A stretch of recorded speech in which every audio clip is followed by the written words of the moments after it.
Hello, Tone Junkie friends and non-family members. Flannel shirt today. I think it gives it away. Mr. Grunge pedal. A little bit of a ridiculous design with this kind of like I don't know, melting rock kind of cracked enamel shit going on, and this weird pink.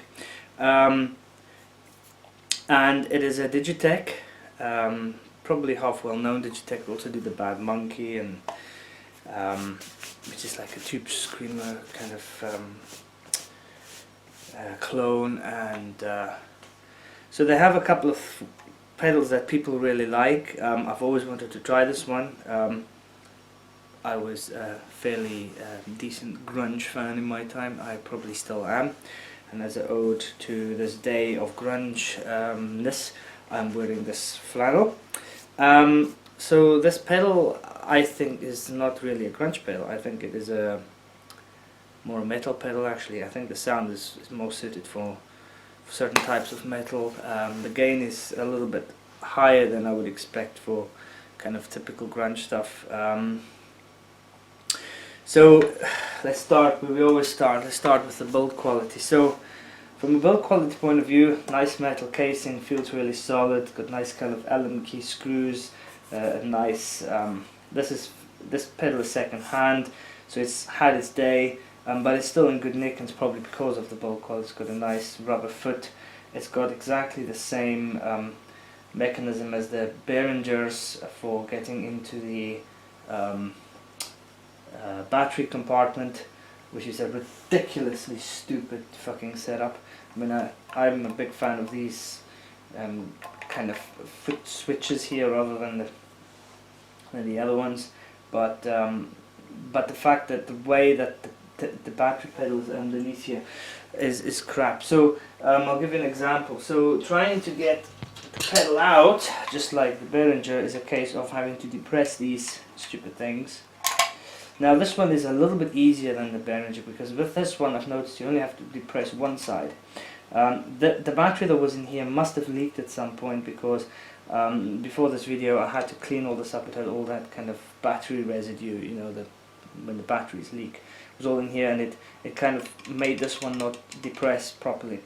So it is definitely easier to deal with than the Behringer one, purely because it depresses. You can literally only depress one side and still get the flap open, but still you'll need something that can actually, just using your fingers is not enough unless you're a baby and you can get your fingers all the way in there.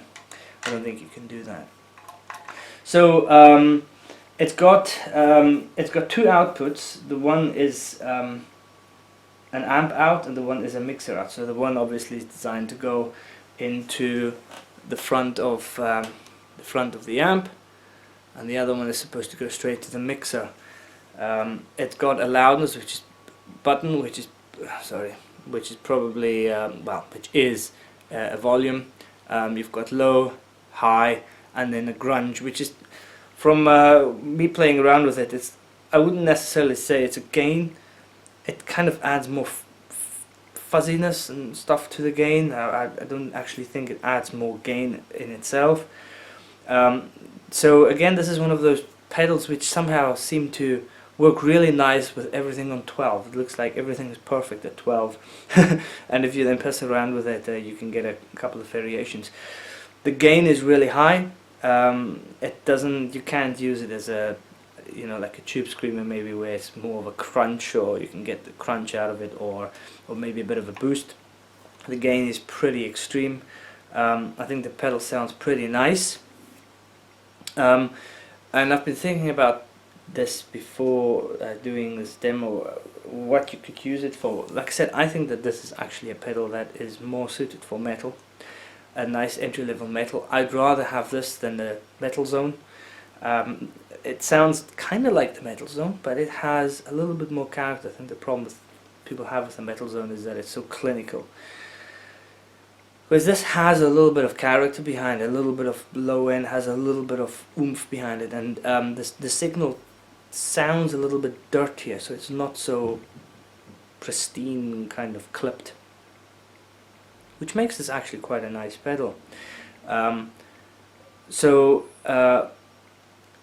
yeah, I think that instead of this being a grunge pedal, I think this should have actually been more a metal pedal. That's my personal opinion. The sounds you can get out of it is fairly diverse, thanks to the loudness, especially the treble. Playing with the treble and the grunge setting gets you from a more kind of cleaner distortion drive to a more kind of fuzzy, noisy kind of drive. But we'll test that out in a second. So what we're going to do is put this guy in and get cracking.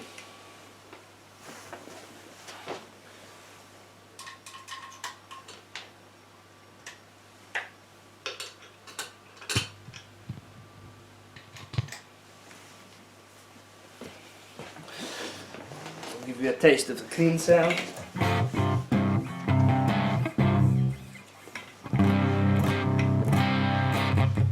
This is the clean.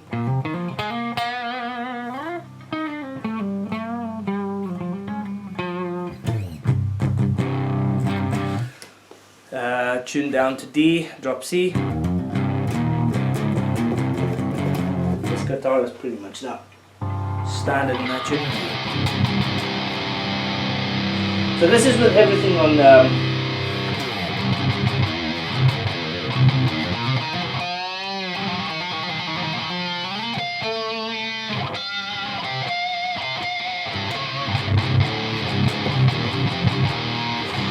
everything on 12. We're going to bring the loudness up a bit, although after like a halfway the loudness doesn't seem to make such a huge difference.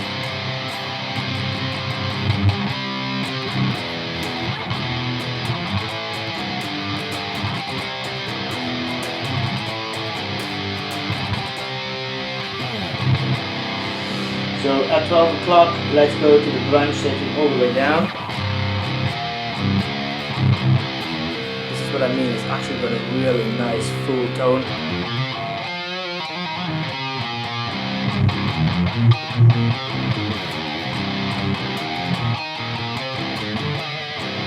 And even still,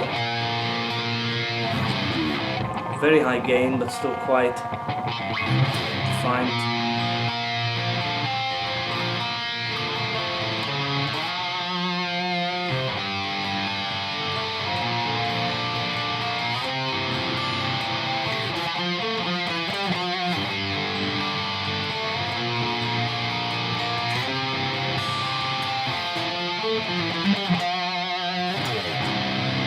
So let's put the grunge to set into mid.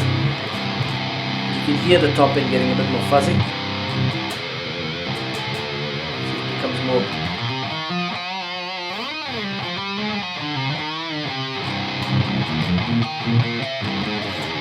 See, I don't think the gain actually changes, or the gain level. It's more as if they're adding some sort of additional frequencies. At no point can you use this as a grunge, so we're going to put the grunge all the way up.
So there we have it. That is Mr. Grunge pedal from DigiTech. I actually quite like it.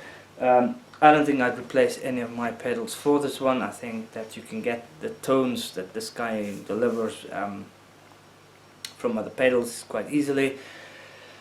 However, I do like the idea of the pedal being a an introduction to some sort of flexible high gain pedal, rather than maybe one of the HMs or something like that. And it is fairly versatile, and I think it will it'll do the job for a long time for somebody. So yeah, the next piece you'll hear is basically the pedal in a mix with something, and we'll do that in a second.